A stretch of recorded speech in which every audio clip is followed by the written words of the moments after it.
plonger dans le meilleur de l'environnement et de la biodiversité. Bienvenue dans Nature Insolite. Bonjour à toutes et à tous, c'est Kélian et je suis très heureux de vous retrouver pour cette toute nouvelle édition de Nature Insolite. Alors aujourd'hui on entame ensemble un épisode pas comme les autres car c'est celui-ci qui va clôturer notre saison 6 Électronature. Dans cet épisode, nous n'allons pas voir tant de nouvelles choses, mais plutôt en quelque sorte relier les points et les sujets entre les 9 autres épisodes de la saison en essayant d'en faire une conclusion.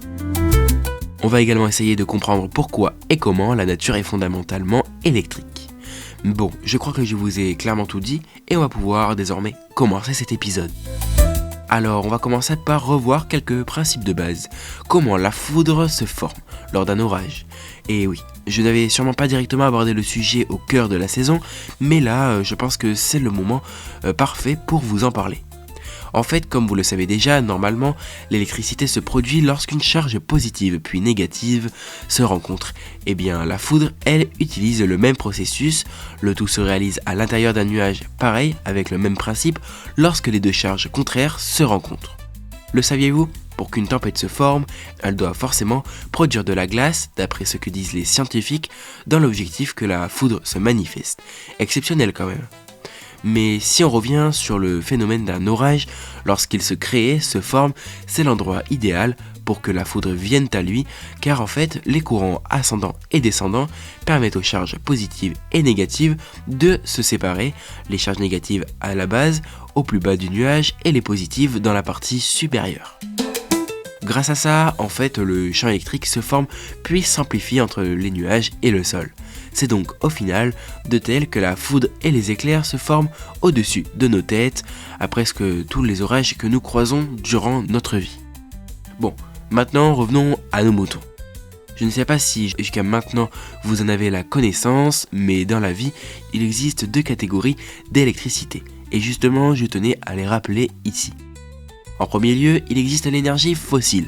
Elle correspond à l'énergie terrestre, inclue dans le sol et la biodiversité à la base. Il peut s'agir de l'énergie nucléaire, du fioul, du charbon, sans en citer d'autres. Et ensuite, la seconde, alors on a tendance à plus la connaître surtout vu les points d'actualité aujourd'hui, il s'agit de l'énergie renouvelable, que nous appelons plus couramment électricité verte. Celles-ci correspondent à l'énergie solaire, thermique, l'énergie par le vent et les éoliennes, sans oublier l'énergie biomasse, bien sûr.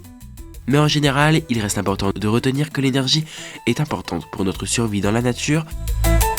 Pour vous donner un exemple concret, certains animaux l'utilisent, certains l'utilisent pour chasser des prédateurs, d'autres pour communiquer et même pour se repérer, un peu comme une cartographie, ce qui remplace la vision chez certains. Même, je ne sais pas si vous vous en rappelez, mais dans un précédent épisode, j'avais abordé avec vous le fait que les arbres utilisent l'électricité, ce qui leur permet de communiquer entre eux, notamment c'est le cas aussi pour les végétaux en général.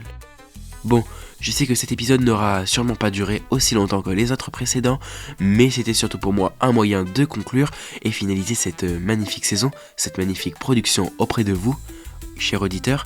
Je vous remercie de votre fidélité tout au long de cette production qui s'est faite dans la joie, l'enthousiasme et la bonne humeur, et vous aurez bientôt la chance de découvrir la toute prochaine. Je vous remercie de votre fidélité, merci, mille merci encore une fois, et à bientôt pour de nouvelles découvertes. La nature sans filtre, version insolite.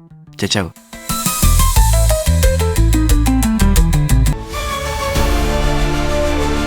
Merci d'avoir suivi Nature Insolite sur Cristal FM. Pour retrouver l'intégralité de l'émission en replay, rendez-vous sur www.nature-insolite.fr. A très bientôt pour de nouvelles découvertes.